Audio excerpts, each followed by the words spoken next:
رکوع نمبر 14 آیت نمبر 113 سے 115 ٹاپک ہے رضائے الہی کے لیے کام کرنا۔ نبی صلی اللہ علیہ وسلم کی زندگی کا ایک واقعہ ہے جس پہ روشنی ڈالتے ہوئے اس سبق میں اللہ تعالی ہمیں مختلف سبق دیں گے۔ آئیے دیکھتے ہیں۔ وَلَوْلَا فَضْلُ اللَّهِ عَلَيْكَ وَرَحْمَتُهُ، اگر اللہ تعالیٰ کا فضل و کرم آپ پر نہ ہوتا تو ان کی ایک جماعت نے تو آپ کو بہکانے کا قصد کر ہی لیا تھا۔ اشارہ ہے اسی گروہ کی طرف جنہوں نے نبی صلی اللہ علیہ وسلم کے سامنے اپنی برادری کے ایک شخص کی جھوٹی حمایت کی، مگر دراصل یہ اپنے آپ کو ہی گمراہ کرتے ہیں۔ یہ آپ کا کچھ نہیں بگاڑ سکتے۔ اللہ تعالیٰ نے آپ پر کتاب و حکمت اتاری ہے اور آپ کو وہ سکھایا ہے جسے آپ نہیں جانتے تھے، اور اللہ تعالیٰ کا آپ پر بہت بھاری فضل ہے۔ ان کے اکثر خفیہ مشوروں میں کوئی خیر نہیں، ہاں بھلائی اس کے مشورے میں ہے جو خیرات کا یا نیک بات کا یا لوگوں میں صلح کرانے کا حکم کرے، اور جو شخص صرف اللہ تعالیٰ کی رضا حاصل کرنے کے ارادے سے یہ کام کرے اسے ہم یقیناً بہت بڑا ثواب دیں گے۔ جو باوجود راہ ہدایت کے واضح ہو جانے کے بعد بھی رسول اللہ صلی اللہ علیہ وسلم کے خلاف کرے اور تمام مومنوں کی راہ کو چھوڑ کر چلے، نولیہ ما تولی، ہم اسے ادھر ہی متوجہ کر دیں گے جدھر وہ خود متوجہ ہو یا وہ خود متوجہ ہوا، اور اسے دوزخ میں ڈال دیں گے، وہ پہنچنے کی بہت ہی بری جگہ ہے۔ کیا پتہ چلا کہ کچھ لوگ صرف کسی کی حمایت اس لیے کرتے ہیں کہ وہ ہماری ذات اور برادری سے، عام حالات میں تو کرتے ہی ہیں، لیکن رشتے جوڑتے شادیاں بیاہ کرتے ہوئے تو ہم یہ سوچ لیتے ہیں کہ ہماری برادری جیسی کوئی بھی نہیں، حالانکہ عام طور پہ ہم اپنی برادری کے لوگوں پہ تنقید کرتے ہوئے دکھتے ہیں، لیکن جب رشتے جوڑنے کی بات آتی ہے تو پھر وہی بات رہتی ہے۔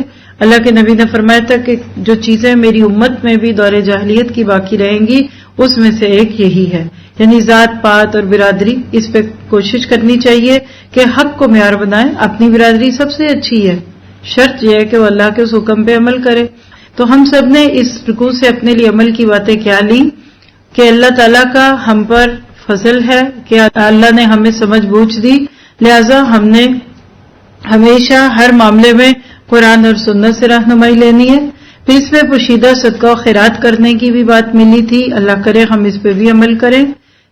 نیک کاموں کو کرنے کی تلقین بھی کرنی چاہیے، اور لوگوں کی اصلاح کے لیے کبھی کبھی ان کو چپکے بھی سمجھانا چاہیے، اور جتنا زیادہ کوئی انسان کسی دوسرے کی اصلاح کی فکر کرے گا اللہ سبحانہ تعالیٰ اس کی اپنی اصلاح میں اس کو مددگار کریں گے۔ آگے ہے رکوع نمبر 15 آیت 116 سے 126، اللہ کے آگے سر تسلیم خم کرنا، یعنی سبمٹ ٹو اللہ سبحانہ تعالیٰ۔ ان اللہ لا یغفر ان یشرک بہ، اسے اللہ قطعاً نہ بخشے گا کہ اس کے ساتھ شریک مقرر کیا جائے۔ ہاں شرک کے علاوہ گناہ جس کے چاہے معاف فرما دیتا، اور اللہ تعالیٰ کے ساتھ شرک کرنے والا بہت دور کی گمراہی میں جا پڑا۔ یہ تو اللہ تعالیٰ کو چھوڑ کر صرف عورتوں کو پکارتے ہیں، ان کے فیمینن ٹائپ کے بتوں کی طرف اشارہ، مورتیوں کی صورت میں اکثر بت بناتے تھے، اور دراصل یہ صرف سرکش شیطان کو پوجتے ہیں جسے اللہ نے لعنت کی ہے، اور اس نے بیڑا اٹھایا ہے کہ تیرے بندوں میں سے میں مقرر شدہ حصہ لے کر رہوں گا۔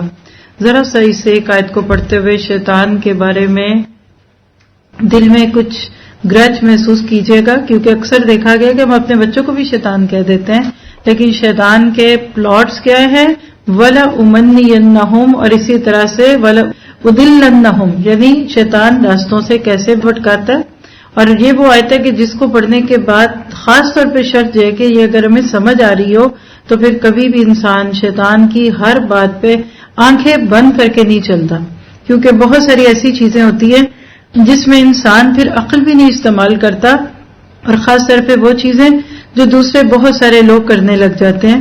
تو شیطان کا یہ پلان، شیطان کا یہ پلاٹ آپ کے میرے لیے، اور خاص طور پہ پھر کہوں گی کہ اپنی یوتھ، اپنی بچیاں اور اپنے بچے، ان کے دل میں اس چیز کا یقین دلا دیجئے کہ اگر اللہ کے نبی اور آپ کے اصحاب ہمارے بہترین ساتھی تھے، ان کو رول ماڈل بنانا ہے، تو شیطان بدترین ہستی بھی ہے، کیونکہ وہ ہر دور کے لوگوں کے ساتھ بالکل اسی طرح سے چلتا ہے جیسا کہ وہ ان کو دیکھنا چاہتا ہے، یعنی سائیکٹرسٹ ہے شیطان، بہت زیادہ دوسروں کی کہہ لیجئے کہ سائیکی کو پہچانتا ہے، اور اس کی ایک ایک بات، ابھی میں اس لیے ساری تمہید دے رہی ہوں کہ آپ اس کو پڑھتے سنتے وقت محسوس کیجئے گا کہ شدت کے سیغوں کے ساتھ ہے، تشدید ہے جس میں مبالغہ ہے.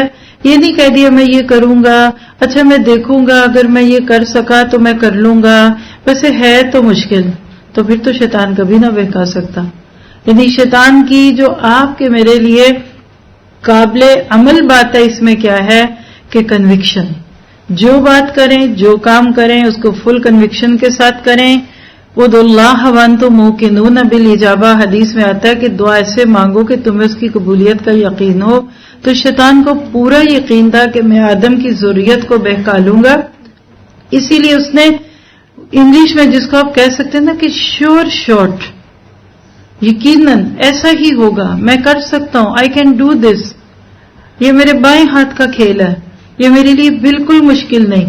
اب ان ساری ٹونز کو اور ان ساری باتوں کو سننے کے بعد ذرا سا سنیے کہ شیطان کے آپ کے بارے میں خیالات کیا ہیں. اور پھر آپ کبھی اپنے کسی بچے کو یہ نہیں کہیں گے چلو شیطان، چلو شریر. نہ شیطان کہنا چاہیے نہ شریر، کیونکہ شر پھیلانے والا اور وہ شر پھیلانے والا جو مستقل شر پھیلائے اس کو شریر کہتے ہیں. اور شیطان تو ہم سبھی جانتے ہیں، اندھیرے کنویں میں پھینکنے والے کو. تو اللہ سبحانہ تعالیٰ فرماتے ہیں شیطان نے کیا کہا، نوٹ کیجئے گا آیت 119، وَلَأُضِلَّنَّهُمْ وَلَأُمَنِّيَنَّهُمْ وَلَآمُرَنَّهُمْ فَلَيُبَتِّكُنَّ آذَانَ الْأَنَامِ وَلَآمُرَنَّهُمْ فَلَيُغَيِّرُنَّ خَلْقَ اللَّهِ وَمَن يَتَّخِذِ الشَّيْطَانَ وَلِيًّا مِّن دُونِ اللَّهِ فَقَدْ خَسِرَ خُسْرَانًا مُّبِينًا. اب سنیے اس کا ترجمہ. اور انہیں راہ سے بہکاتا رہوں گا اور بالضرور باطل امیدیں دلاتا رہوں گا، اور انہیں سکھاؤں گا کہ جانوروں کے کان چیر دیں، اور ان سے کہوں گا کہ اللہ تعالیٰ کی بنائی ہوئی صورت کو بگاڑ دیں. سنو، جو شخص اللہ کو چھوڑ کر شیطان کو اپنا رفیق بنائے گا وہ کھلے نقصان میں ڈوبے گا. وہ ان سے زبانی وعدے کرتا رہے گا اور سبز باغ دکھاتا رہے گا، مگر یاد رکھو کہ شیطان کے جو وعدے ان سے ہیں وہ سراسر فریب کاریاں ہیں. یہ وہ لوگ ہیں جن کی جگہ جہنم ہے، جہاں سے انہیں چھٹکارا نہ ملے گا. اس کے برعکس اور جو لوگ ایمان لائیں اور بھلے کام کریں، ہم انہیں ان جنتوں میں لے جائیں گے جن کے نیچے چشمے جاری ہیں، جہاں یہ ابد الآباد یعنی ہمیشہ رہیں گے، فار ایور. یہ ہے اللہ کا وعدہ جو سراسر سچا ہے. اور کون ہے جو اپنی بات میں اللہ سے زیادہ سچا ہو؟ حقیقت حال تو نہ تمہاری آرزوؤں کے مطابق ہے. کیا کہ ہم جنت میں جائیں گے. ہر گروہ کہتا تھا ہم جنت میں جائیں گے، تو اللہ تعالیٰ کہتے ہیں کہ جنت خواہشوں سے نہیں ملتی، نہ باتوں سے نہ دعووں سے، بلکہ کیا ہے، حقیقت حال تو نہ تمہاری آرزو کے مطابق ہے، نہ اہل کتاب کی امیدوں پہ موقوف ہے. جو برا کرے گا اس کی سزا پائے گا، اور کسی کو نہ پائے گا جو اس کی حمایت اور مدد اللہ کے پاس کر سکے. جو ایمان لانے والا مرد ہو یا عورت اور وہ نیک اعمال کرے، یقیناً ایسے لوگ جنت میں جائیں گے، اور کھجور کی گٹلی کے شگاف کے برابر بھی ان کا حق نہ مارا جائے گا. دین کے اعتبار سے اس سے اچھا کون ہے جو اپنے آپ کو اللہ کے تابع کر دے. دعا کرے کہ اللہ ہمیں اپنے تابع کر لے اور ہو بھی وہ نیکوکار یعنی اچھے کام کرنے والا، ساتھ ہی یکسوئی والے ابراہیم کے دین کی پیروی کر رہا ہو. اور ابراہیم علیہ السلام کو اللہ تعالیٰ نے اپنا دوست بنایا ہے. آسمان اور زمین میں جو کچھ ہے سب اللہ ہی کا ہے، اور اللہ تعالیٰ ہر چیز کو گھیرنے والا ہے. کیا پتہ چلا کہ اس ایک رکوع میں شیطان نے ہمیں خوب دھمکیاں دی اور آج تک وہ اس پہ کام کر رہا ہے. آپ دیکھیے کہ اللہ سبحانہ تعالیٰ نے شیطان کو قیامت تک کی مہلت دے دی تھی کہ جو کرنا ہے کر لو، لیکن اللہ سبحانہ تعالیٰ کو اس بات پر پورا یقین تھا کہ میرے بندے، میرے مخلص بندے تیرے جال میں نہیں آئیں گے. یعنی نہ نمازی، نہ روزے دار، نہ تبلیغ کرنے والے، نہ حج عمرہ کرنے والے، بلکہ آگے ہم پڑھیں گے الا عبادک منہم المخلصین. خود شیطان نے بھی کہہ دیا تھا کہ اللہ تیرے اخلاص والے بندوں پہ میرا زور نہیں چلے گا.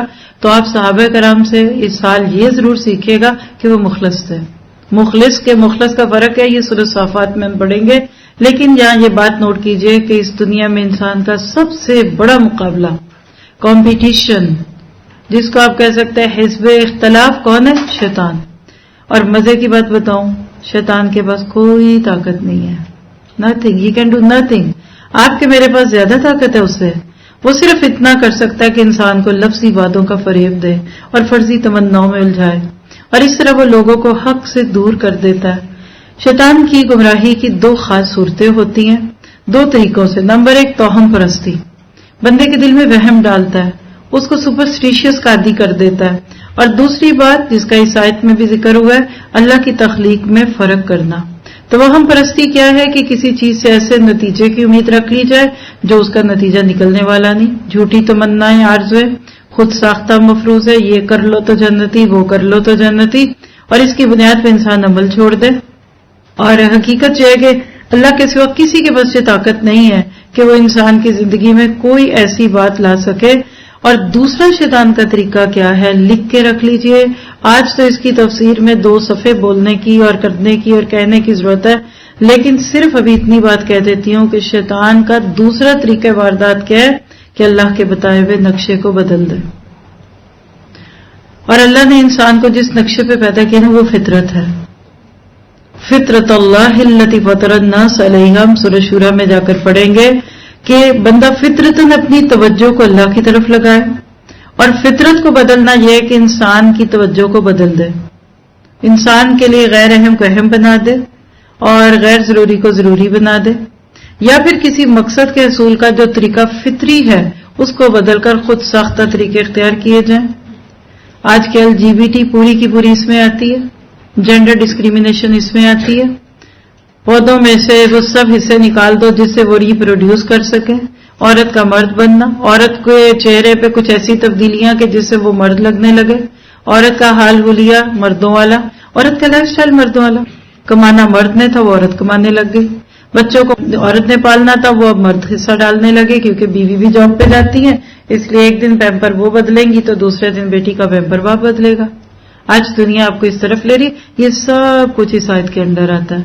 اصل بات یہ ہے کہ ہم اس کو اگر سمجھ جائیں تو ہمیں بہت اچھی طرح سمجھ آئے تو پتہ کیا چلا کہ اس رکوع میں ہمارے لیے اللہ کی رضا کو پانے والے طریقے اور خاص طور پہ شیطان سے بچنے کے لیے ایمان کو پختہ کیجیے، نیک اعمال کرنے ہیں اور اللہ کے احکامات کی مکمل اطاعت کرنی ہے.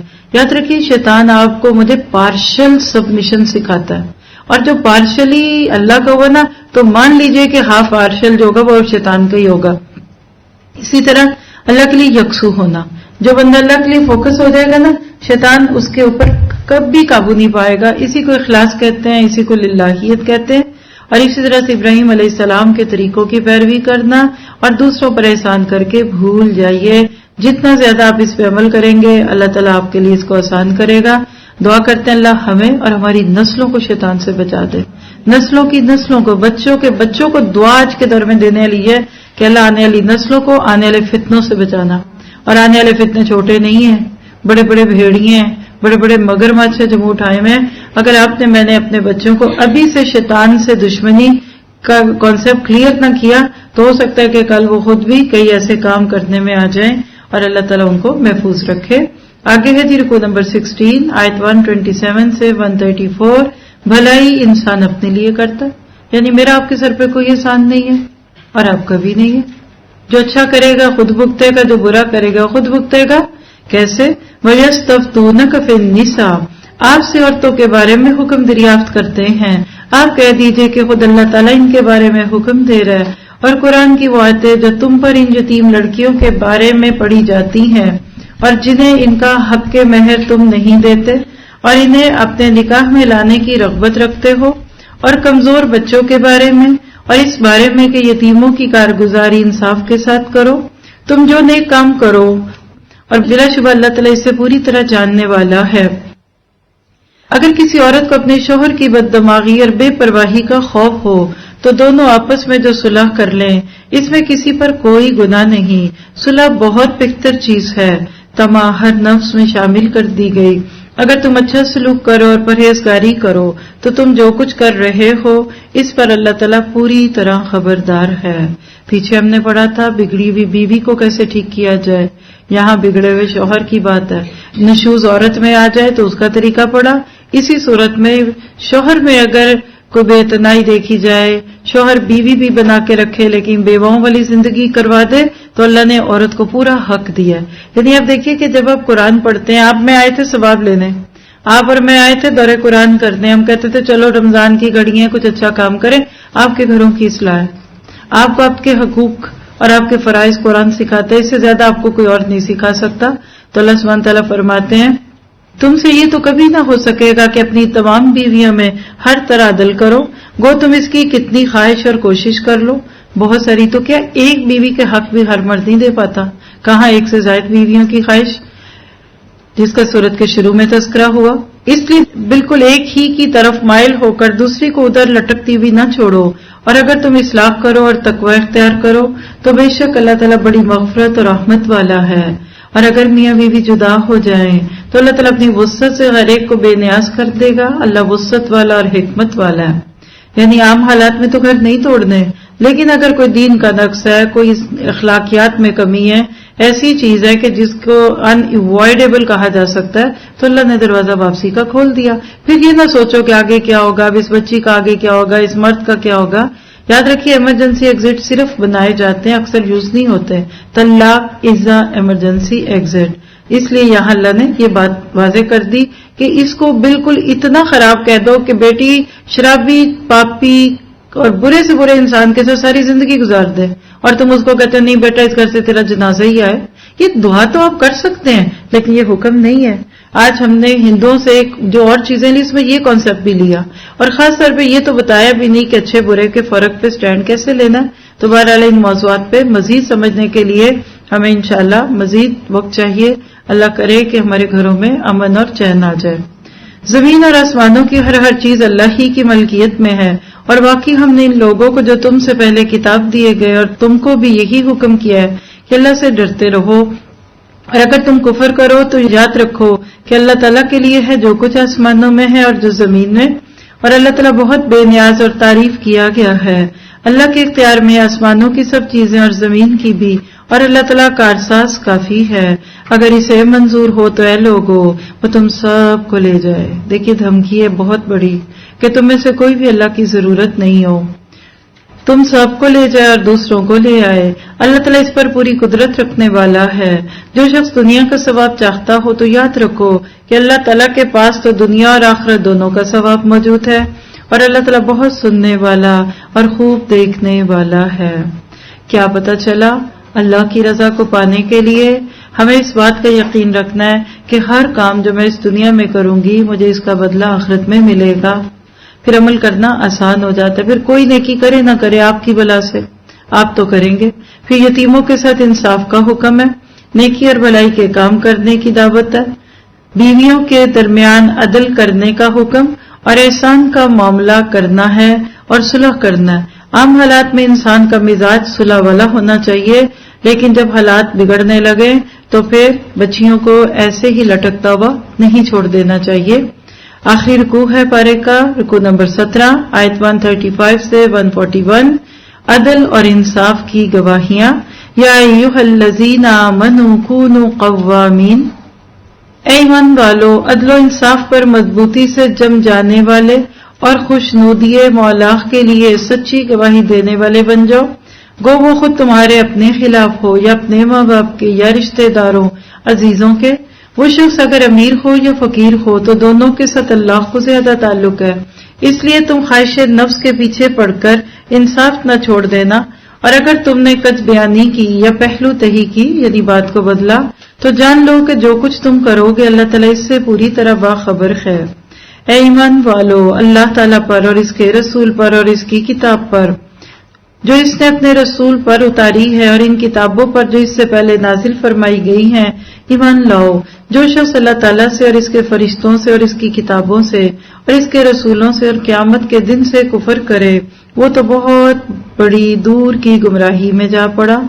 جن لوگوں نے ایمان قبول کیا اور پھر گئے، پھر ایمان لا کر پھر کفر کیا، پھر اپنے کفر میں بڑھ گئے، پہلے تو دعا کیجیے اللہم لا تجعلنا منہم، اللہ میں ایسے لوگوں میں نہ کرے۔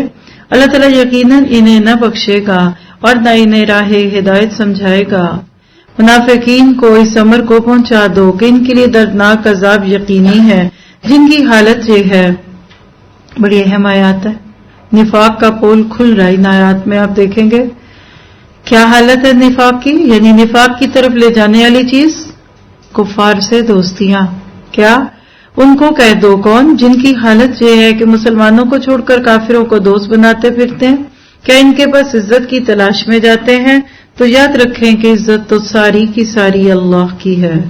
یقین ہے آپ کو؟ مجھے ہم تو کہتے ہیں اچھی گاڑی میں، اچھے گھر میں عزت ہے، اچھے کپڑے پہن کے جائیں گے تو عزت ہوگی، اور اچھے کھانوں میں عزت ہے. نہیں، ان اکرمکم عند اللہ اتقاکم.